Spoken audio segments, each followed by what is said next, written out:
Okay, a little bit of a different problem today. Let's say that we have some kind of projectile, a heavy something. Maybe it's a drone. Maybe it's some object that carries within it smaller projectiles. So this drone is launched from the origin at some angle theta, at some initial speed v naught. And then when it reaches the apex of its own parabolic arc, so it's not a powered drone, it's a ballistic drone, it's sort of moving under gravity alone. It launches off of itself a tiny, meaning very light, there's no recoil basically, a tiny secondary projectile at an angle which is 2/3 of the initial launch angle. I guess I didn't draw that to scale really because 2/3 would be shallower angle, but it's launched at some other angle relative to the drone at a speed which is the same speed of the launch of the drone, but relative to the drone. So this v prime is also v naught, but only relative to the drone. So this v is not really v naught in the ground's frame. And our goal is to determine what launch angle of the original drone maximizes the total range of the secondary drone or secondary projectile that jumps off at the top. Okay, so the first thing we should probably figure out is, well, where is this range? We're going to need to know what the launch velocity of this second drone is from the first drone in the ground frame, though. We want to do everything relative to the ground. So let's notice that the velocity of the, let's call it secondary drone, with respect to the ground is going to be the velocity of the secondary drone with respect to the primary drone, so that's what my notation here means, plus the velocity of the primary drone with respect to the ground. Okay, so this is sort of the secondary object and this is the primary object. And of course the ground is the ground. We're interested in this at the moment of launch. Well, we know that the secondary drone with respect to the primary is launched at this same v naught, so they gave us the same speed, but of course we'll have a cosine of this theta prime in the, let's write it as I hat direction, and then we'll also have v naught sine theta prime in the j hat direction.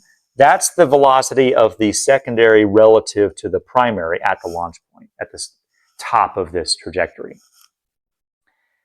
However, I need to add to that how fast or what is the velocity of the primary drone at this point. Well, if we're at the very top, we know there's not going to be any vertical motion at that instant, but there will be a horizontal motion, which is v naught cosine of the original angle of launch in the horizontal direction. So that's the velocity of this secondary at its launch point. We also might want to write down a few things here, like, for example, I know what this capital H is. I know what this launch point is. It'll be, I'll call it R primary over 2. It's half, this is R primary. This is half the range that we would get for the primary by itself. And just to fill that in down here, what would that be? So this maximum height, we've calculated this many times before. It'll be what? V naught squared over G. And then I think we've got a sine squared of theta in there. Oh, there's a 2. Yes, there's a 2. Okay. And then we also need this RP over 2. What is this? Well, it's half of the original range. And don't forget, that has been calculated before as well. That's a sine of 2 theta over G. But again, that would be the range itself. I want half of that, so there's a 2 here also.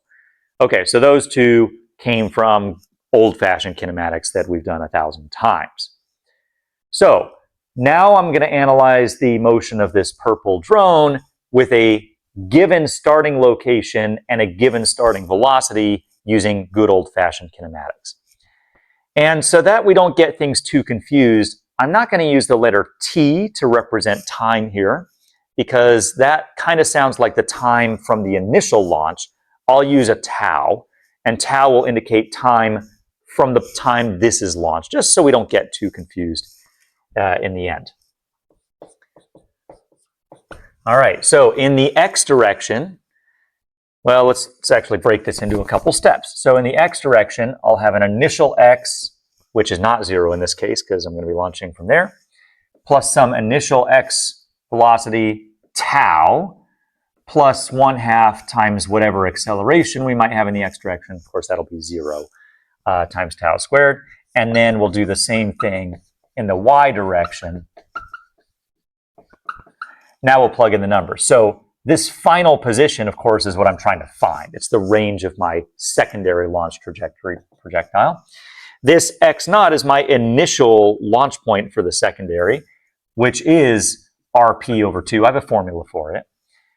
V naught x, don't forget, that's the V naught x for this secondary. So it's the sum of these two pieces together, not just the initial horizontal velocity. So this is going to be V naught cosine theta plus V naught cosine theta prime. And then this term is 0. Here, of course, we're hitting the ground, so my final height should be 0. My launch height is going to be this capital H, the maximal height of my first projectile.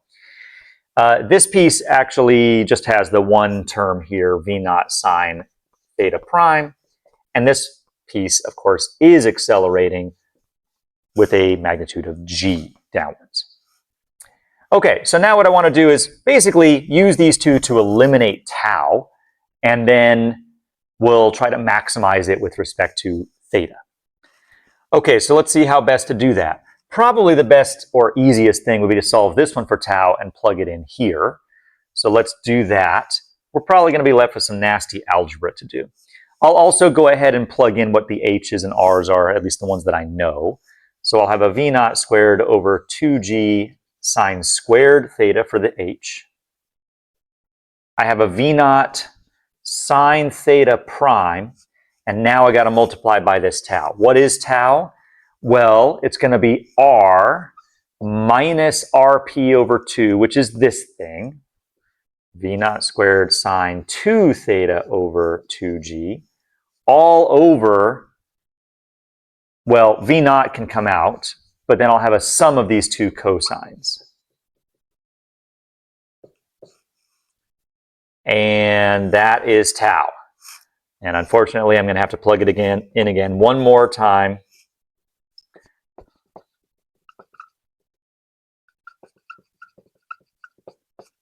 And square it. Okay, pretty messy, but sometimes that's just how life is. What we can notice, though, is that this v naught cancels out. That's kind of nice. This one, unfortunately, does not. Let's go ahead and try to clear some denominators here. That might be kind of convenient. So the big old denominator is this v naught times the sum of these two cosines. And it's squared, of course.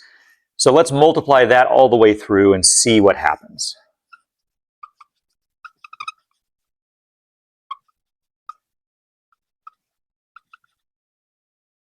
Okay, the first term, not too bad. In the second term, one copy of this will cancel.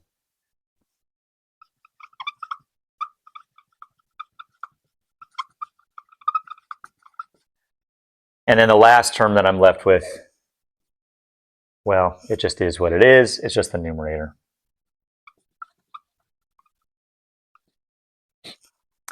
Okay.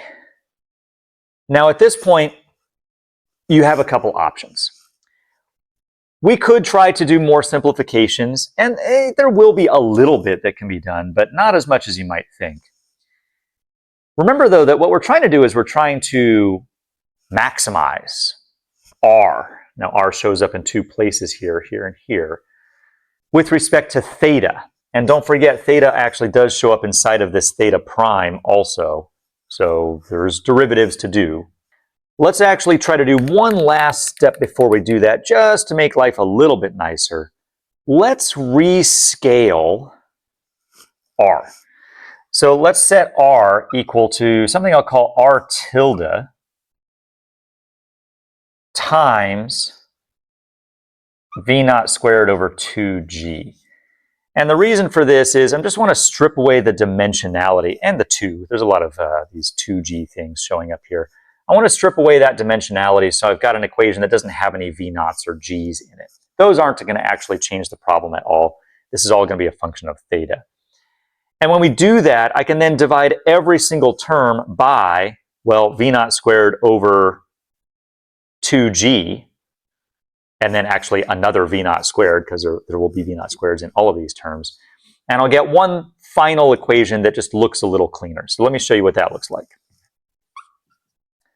This first term, we've still got a sine squared theta. And I've got this sum. Okay, so that's all still there. Not much we can do about that. In this second term, notice that when the r plugs in here, a v naught squared over 2g can come out of both of those terms, and the v naught squared here that I'm sort of canceling from everywhere.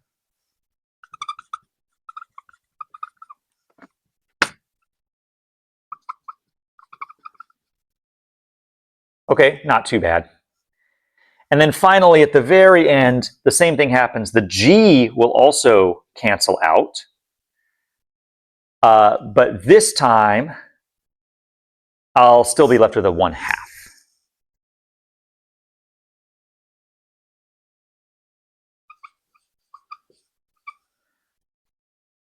Okay, let's make sure we did all of that correctly. So what did we do? V naught squared over 2g from that term, that term. Ooh, actually, let's be a little careful with that last term. So I'm going to get 2 copies of v naught squared over 2g that come out from the square. One is being canceled everywhere. Then there'll be this g multiplying it for the second piece that will give me a what? I guess a v naught squared over 4. And I've only canceled a v naught squared from each term. So this should actually be a 1/4. Okay. Careful with that if you want to show the different steps. Maybe take some time. Okay, now this actually is a quadratic equation for r tilde. It's messy, I know, but it's there. Let me spare you the algebraic details. And at the top of the next board, I will write down an explicit calculation for r tilde in terms of the quadratic formula.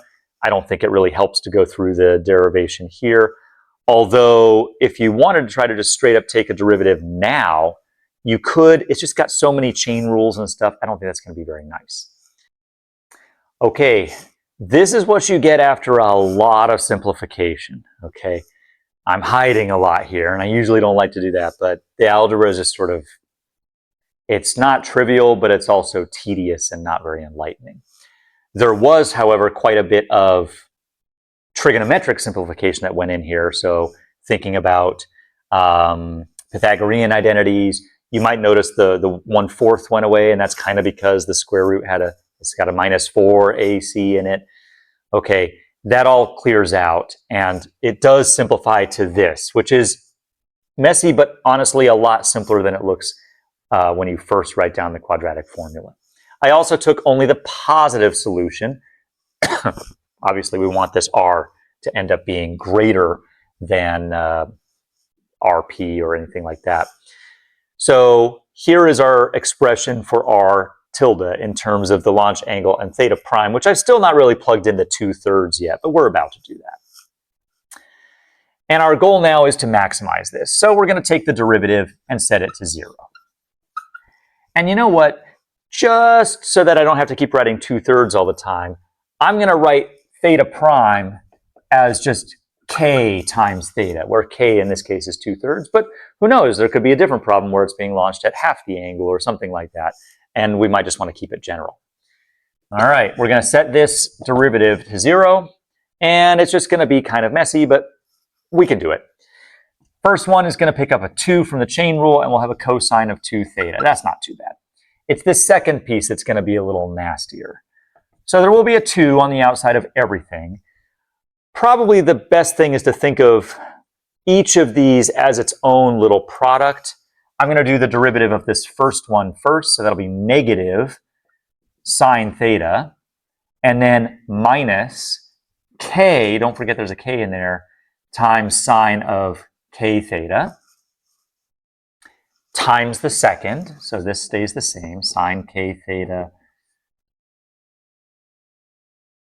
okay, plus the first, well, there's a 2 here also,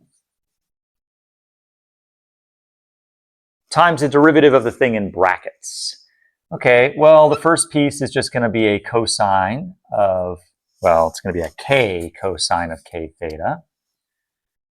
That's not so bad. The root, however, will be a little nastier, so we apply the chain rule.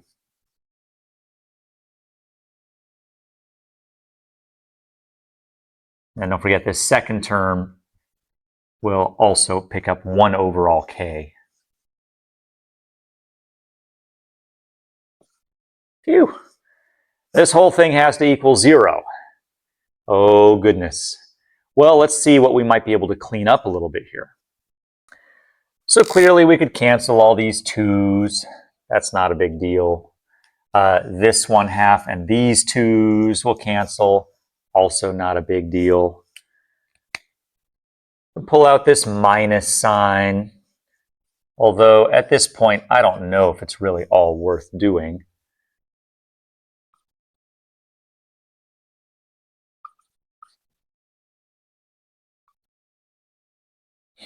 For this second piece, can't do much about the first term. This piece, yep, also can't do very much about.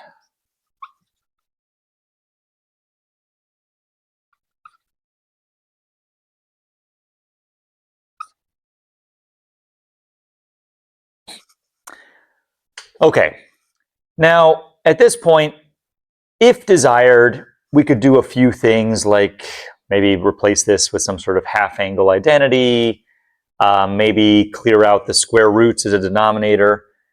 But it turns out that it's not really worth doing. The algebra of trying to solve this final form, it doesn't simplify very much, for starters, and it actually doesn't really even numerically give us a very nice answer. We really do just have to solve this directly numerically. And we could then go ahead and plug in our specific value of k equals 2/3. Although, if you'd like, you can go ahead and make the substitution theta equals 3 phi or something like that, because then k times theta it won't give you fraction on the inside. You could try doing some more symbolic reductions in terms of double and triple angles, and I guess a few sixth angles. But again, it doesn't actually come out to be much simpler. So we do have to go solve this numerically. And if you do that, maybe I'll call it theta star. There is an angle that does this for this particular value of k that's in the first quadrant. And there's one, so it is actually a unique maximization problem of a little more than 51 degrees. Again, it's just something that has to be done numerically at this point. If you're interested, you can also then plug that value back in and figure out what this r star is, of course, in terms of v naughts and g's, if you want to put it all the way back in terms of r. But r star is about 5.402.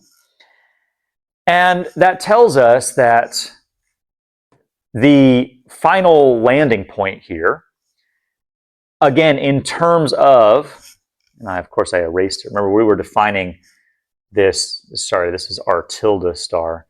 This r tilde to be r divided by v naught squared over 2g. In other words, it's r divided by the maximal range that you could possibly get for the original projectile. Ends up being almost 5.5 times larger than that. So it's appreciable if you launch the original projectile at this specific angle, assuming you can only launch at a 2/3 angle here. So I don't know, it might be kind of interesting to look at this as a function of k to see as you change that fraction angle, is there also a maximal k that could give you the maximal range of this secondary launch projectile? Are there cleverer ways here to write this in terms of a, well, more simplified trigonometric or algebraic expression?